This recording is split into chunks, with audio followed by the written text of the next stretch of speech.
né? Porque você foi, na verdade, viver um tempo em Hong Kong, Sim. né? Deve ser sei lá, uma diferença brutal pro que Sim. a gente vive aqui no Brasil. Você vivia em Santa Catarina, né? Isso. Eu morava em Florianópolis antes de mudar pra lá. Isso.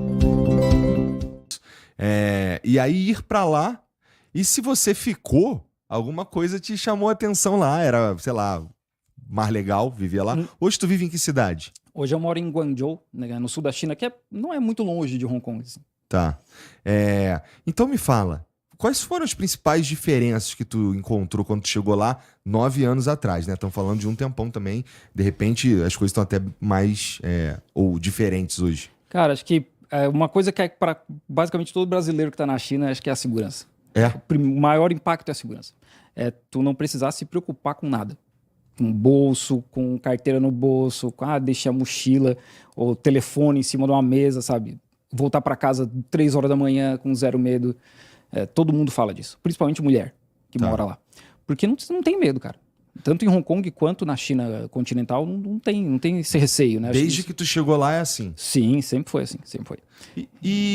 Mas a que tu atribui isso daí, cara? É a cultura dos caras? Porque ninguém lá passa sufoco? Porque, em geral, eu penso que o cara que rouba, ele, em geral, é claro que existem exceções, mas o cara que tá na rua ali, rouba um celular aqui na Paulista, sei lá, tá passando sufoco, tá com dificuldade, não consegue pagar a própria casa, sei lá. Claro que existem exceções, tem os filha da puta também. Mas lá, como é que é? Não, a China tem um programa de combate à pobreza já há décadas, né? A China eliminou a pobreza extrema, acho que em 2018, 2019, e isso impacta muito na necessidade das pessoas roubarem para comer, porque elas não precisam mais. Existe pobreza na China ainda, é um processo que continua, mas elas não precisam mais roubar para comer. Não precisa roubar um celular para vender para comer. Apesar de que lá tem um mercado grande de celular roubado pelo mundo, né? Que vai tudo parar em Shenzhen ou Hong Kong. Mas hoje não existe isso, né? A gente vê até no reflexo nos prédios. Prédios da década de 80, 90, tudo tem grade. Primeiro, segundo, terceiro, quarto andar. Hoje não tem mais. Os prédios mais novos não tem. Porque não tem essa necessidade, cara. Larga moto elétrica com a chave na ignição e fica ali. Não acontece nada. Então, eu acredito que, em parte, é a questão da sociedade, que a gente está conversando, né, que é uma base filosófica diferente, confucionismo, de enxergar a sociedade como um todo, e, em parte, é o combate à pobreza. Entendi. Tu foi para lá porque a tua esposa foi trabalhar lá? Isso, a minha ex-esposa foi contratada por uma empresa em Hong Kong e a gente mudou junto para Hong Kong. Tá. E tu ficou por quê?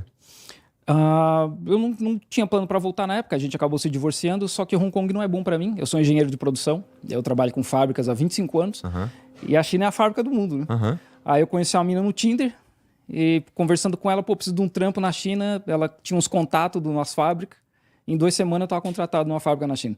Caraca, o cara... Eu consegui, meu primeiro trampo da China foi pelo Tinder. Foi o cara arrumou um emprego pelo... Interessante. E aí tu foi lá pra China continental. Isso. Fui pra Guangzhou, essa cidade que eu moro hoje. Então tu já tá lá desde então? Não, eu acabei mudando pra outra cidade, porque veio a pandemia, a fábrica que eu trabalhava fechou, e eu arrumei um trampo numa outra província, perto de Shanghai. Província na China são os estados, né? Eu morava, meia hora de trem de Shanghai. E aí, depois eu acabei saindo dessa empresa e trabalhar na empresa que eu fiquei trabalhando até abril desse ano. Entendi. E, porra, tem alguma mudança fundamental saindo de Hong Kong e indo para onde você foi? Principalmente inglês, porque Hong Kong teve sob domínio colonial britânico por 157 anos, acho, né? Por conta das guerras do ópio. Guerra para traficar droga, né, da China, né? Então, lá tem muito inglês. Tem uma separação, inclusive, né? Existiam, guardadas as devidas proporções, um apartheid em Hong Kong. Tinha partes da ilha de Hong Kong que só branco podia morar. Chinês não podia morar. Então tinha tudo isso, né? As leis eram só em inglês, depois com o tempo, né, começa a ser leis em chinês, não tinha eleição, quem mandava em Hong Kong eram só pessoas brancas, até hoje tem 2 juízes brancos em Hong Kong, que é da época que a rainha Elizabeth indicava os caras, então tem todas essas diferenças, né? E lá eles falam muito cantonês, que é a língua do sul da China, e eles escrevem em chinês tradicional. Na China, a gente escreve em chinês simplificado. Que também é difícil pra caralho. Eu imagino, cara. É simplificado pra eles. Tá. E tu conseguia... Bom, então Hong Kong era mais fácil de tu trocar ideia com os outros, porque era inglês. Sim. Na região da ilha, ali perto da ilha de Hong Kong, sim. Mas mais afastado, indo em direção a Shenzhen, que faz a fronteira com Hong Kong, ali não. Ali a galera só fala cantonês ou chinês. E como é que tu fazia pra se virar? Ah, cara, a gente vira especialista de aplicativo de tradução, cara. É profissional em digital falar. Porque a maioria das pessoas que vai pra lá não fala chinês. Muito menos cantonês, que é mais difícil ainda. Entendi. E eles recebem bem estrangeiro lá, Cara, especialmente para trabalhar? Chinês, sim, cara. Chinês é gente boa pra caramba, cara. É? Acontece direto. O mês passado eu tava fazendo um intensivo de chinês numa cidade pequena. Ah. E aí eu voltando pra escola, umas 10 horas da noite, uns tiozinhos sentados assim comendo, os caras me olharam. Pô, cheguei, vem comer e beber com a gente, cara. Do nada. Do nada. Eu até brinco, né? Esse golpe acontece direto. Os caras te dão um golpe, tu come e bebe de graça. É direto, cara, direto. O pessoal querendo bater foto, porque é curioso, nunca viu um estrangeiro na vida e tal. Mas os caras são muito bem muito receptivos, muito Entendi. amigáveis. O chinês é muito amigável. Bom, eu tava te falando aqui que eu fiz uma viagem que tinha alguns chineses lá e a gente tava conversando sobre como é a vida, né? Por exemplo, a questão dos bloqueios às big techs. E alguém lá assiste YouTube. Sim. Como é que era pra você... Porque assim, veja, lá eu sei que vocês usam tudo que a gente tem aqui, vocês têm lá, só que da China. Sim. Né?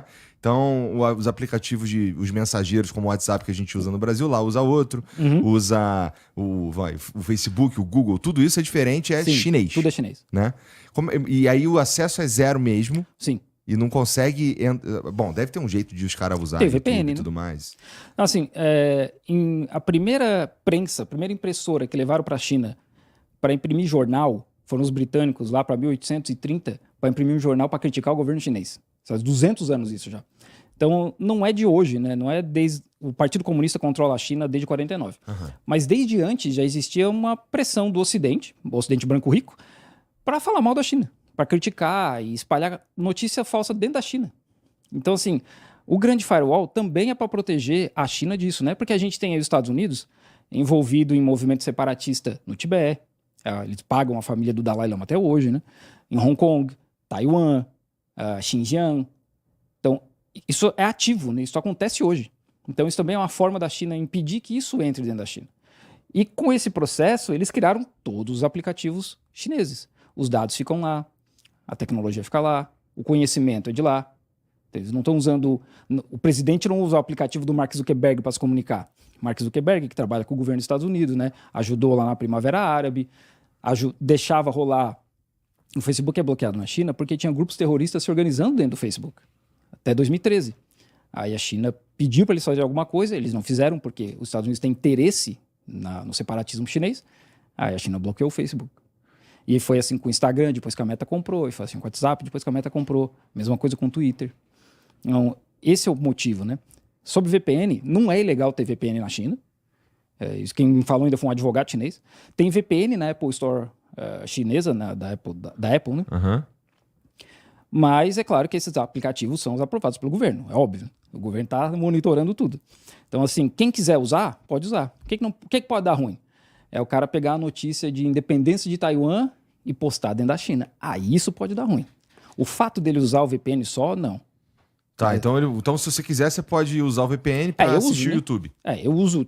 Mas eu sou estrangeiro, no fim, estrangeiro tem mais regalia, nesse sentido. Tá. Mas o chinês pode. O pessoal que trabalhava comigo, eu trabalhava numa fábrica, eu era o único estrangeiro, eles usavam Twitter, o YouTube, Instagram, tudo. Entendi. Então o que tu não pode, eles controlam a informação mesmo, no fim das contas. Sim, tem uma censura, e assim, isso é aberto, o governo não esconde isso, né? Existe uma censura. Assim como existe nos Estados Unidos, né? Vai falar da Palestina... O TikTok agora tá controlando posts sobre a Palestina, que falem bem sobre a Palestina. Isso acontece nos Estados Unidos. Twitter Files lá, que o FBI mandava e-mails. Ó, essa hashtag aqui, vocês somem com ela. Isso acontece nos Estados Unidos também. Uhum. E que tipo de assunto que não pode ir lá na China, lá que é tabu, que é proibido? Secessão, né? Separação da China. Tipo, liberdade de Taiwan, independência de Taiwan, independência do Tibete. Esse tipo de coisa não pode, né? Tá. Porque no Brasil também tem lei para secessão, né? Não pode separar o Brasil. E aí Tá, entendi. Então, lá, quando fala de censura na China, a gente tá falando basicamente disso daí. Não, deve ter outras coisas também, né? Porque eu não tenho... Como eu não me comunico tanto em chinês, deve ter outras coisas que o pessoal fala que no fim também vai, né? Entendi. É verdade, tu se comunica... Mas em inglês ou português, no WeChat, que é o aplicativo que a gente tem. Mas mesmo em inglês também tem a censura, tem o governo controlando o que as pessoas falam, né? E lá onde tu mora, tem tem vários outros estrangeiros? Tem uma cidade de 17 milhões de habitantes, então tem bastante estrangeiro. Tem bastante estrangeiro. Tem bastante estrangeiro. Inclusive, perto, na Dongguan, que é outra cidade, tem um foco de brasileiro lá. Com escola brasileira, x-salada, pizza, CTG, tem tudo lá. É mesmo? É sério, sério. Ah, então... Bom, é que a China é tão gigantesca que cabe tudo lá. É um pouco maior que o Brasil, né? É um pouquinho só. Não, é sério, não é tão maior que o Brasil. Mas e gente? E o Brasil é compridão. A China tem 1,4 bilhão de pessoas. Pois é, tem é bem força mais de gente, cara. Tem bastante O estado, mais gente. o estado que eu moro tem 110 milhões. É. E a gente tava falando aqui sobre a mobilidade pública lá, né? Tu falou que pra tu lá é tranquilo também. O trem tem um metrô de 120 km por hora. Tem uma linha nova agora que conecta Guangzhou a Shenzhen, que é a cidade da Huawei, né? Huawei, Xiaomi, DJI. Tem 5 estações só e vai a 120 km por hora.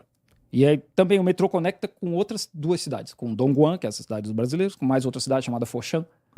Então, cara, você não precisa de carro. Assim, tem gente que precisa, mas no meu caso eu não preciso.